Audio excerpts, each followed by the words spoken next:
আমরা জানি যে আমাদের অনেক শিল্প কারখানায় আমাদের নেইবারিং কান্ট্রি, অন্য দেশের অনেক লোকজন এসে চাকরি করছে। হ্যাঁ, এখন আমাদের 28% শিক্ষিত বেকারের সঙ্গে দিন দিন বাড়ছে। আবার আমাদের এখানে চাকরি করছে বিদেশ থেকে লোকজন এসে।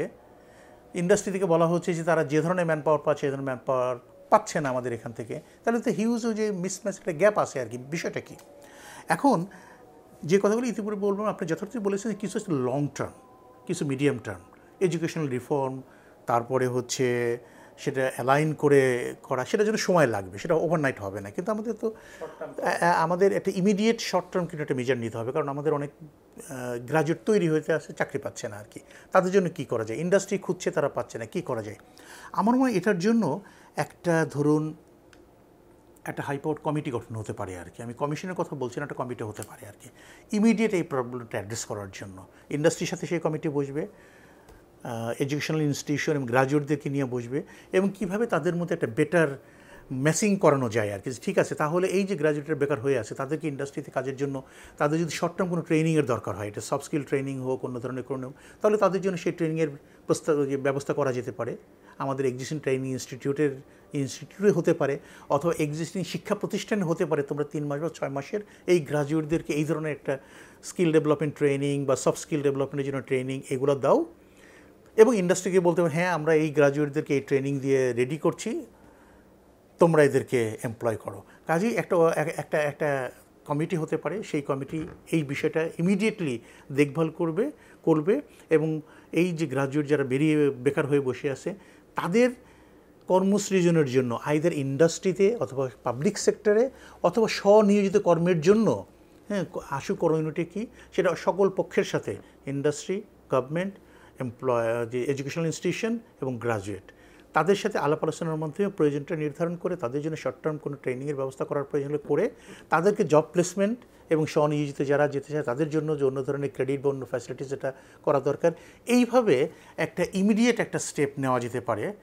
Two fill the gap, to minimise the mismatch between education and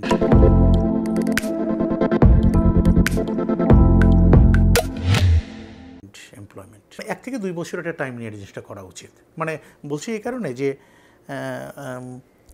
যেমন ইন্ডাস্ট্রি যখন আনবেন, ইন্ডাস্ট্রি আজকেই যে হঠাৎ করেই তারা এমপ্লয় করবে সেটা না, তাদের স্ট্রাকচার, যে কারণে 2 ইয়ার্স একটা টাইম, কিন্তু কাজটা এখনই শুরু করা, যাতে করে এই বেকারদেরকে আগামী 2 বছরের মধ্যে আমরা জব মার্কেটে ঢুকিয়ে যেতে পারি। পুরোটা না হলেও 50%, 70%, 75% আমরা ঢুকিয়ে দিতে পারি। At the same time medium to long term প্ল্যানে আগামী দিনে যে গ্রাজুয়েটগুলো আসবে তারা ন্যাচারালি অ্যাবজর্ব না হলেও কিছু স্টিল যে রিমেইনিং থাকবে তারা এই প্রোগ্রামের মধ্যে অন্তর্ভুক্ত হয়ে তারা যেতে থাকবে আর কি। আমরা যদি এনরোলমেন্টের কথা বলি, প্রাথমিক বিদ্যালয়ে, সেকেন্ডারি স্কুলে এনরোলমেন্ট আমাদের প্রচুর হচ্ছে আর কি, মানে প্রাইমারিতে অলমোস্ট ইউনিভার্সাল, মানে 98% আর কি। কিন্তু আমরা যদি এদেরকে মানে সুশিক্ষায় শিক্ষিত করতে না পারি তাহলে দক্ষ জনশক্তি হিসেবে তো তারা পরবর্তীতে বেরোবে না আর কি। তাহলে quality is a huge issue. কাজেই এখন একটা হচ্ছে এডুকেশনাল রিফর্ম দরকার, সেটা কোয়ালিটি এডুকেশন এনশিওর করার জন্য যেমন সত্যি, জব মার্কেটের সাথে অ্যালাইনড একটা ম্যানপাওয়ার সাপ্লাইয়ের জন্য দরকার আর কি।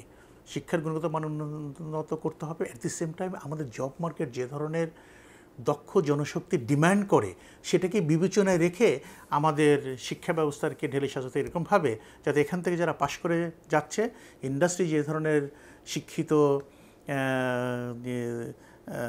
ম্যান পাওয়ার চাচ্ছে সেটা যাতে ম্যাচ করে, তাহলে মিসম্যাচটা আমরা দূর করতে পারবো। Over supply of graduates in certain discipline, যেগুলোর মার্কেট তেমন একটা ডিমান্ড নাই, সেটা কমিয়ে এসে যেগুলো ডিমান্ড আছে সেগুলো সাপ্লাইটা আমরা তৈরি করতে পারবো। জব ক্রিয়েশনের কথা এর আগে আমি বলেছি যে আশা করি যে এখন এমন ধরনের পলিসি আমরা নিতে পারবো, নির্মোহভাবে সেগুলো করতে পারবো যাতে করে জব ক্রিয়েশন বেশি হয়, investment on more high skilled large এবং হেভি ইন্ডাস্ট্রিতে আমরা ইনভেস্ট করতে পারি যাতে মোর জব ক্রিয়েশন করা সম্ভব হয়। আর পাশাপাশি হচ্ছে যে রিক্রুটমেন্টের ক্ষেত্রেও যে কোনো ধরনের নেপোটিজম, করাপশনের ঊর্ধ্বে উঠে নিয়োগটা করার, যাতে করে যারা পড়াশোনা করছে তারা যেন দেখতে পায় যে না, সে একটা কিছু যে বিষয়ে পড়াশোনা করছে সেখানে যদি ভালো ফলাফল করে ভালো দক্ষতা অর্জন করে জব মার্কেটে যেতে পারে তাহলে একটা ফেয়ার কম্পিটিশনের মধ্যে দিয়ে সে চাকরিটা পাবে। সেখানে তার মামা চাচা খুঁজতে হবে না, সেখানে অর্থ দিয়ে চাকরি নেওয়ার চেষ্টা করতে হবে না। তখন কিন্তু তাদের মধ্যে একটা আস্থার তৈরি হবে, তারা লেখাপড়ায় মনোযোগী হবে, দক্ষতা অর্জনে মনোযোগী হবে এবং বেটার হিউম্যান মানে স্কিলড হিউম্যান ক্যাপিটাল হিসেবে জব মার্কেট আবির্ভূত হবে। দেশের মার্কেটের জন্য বলি, বিদেশের মার্কেটের জন্য হবে।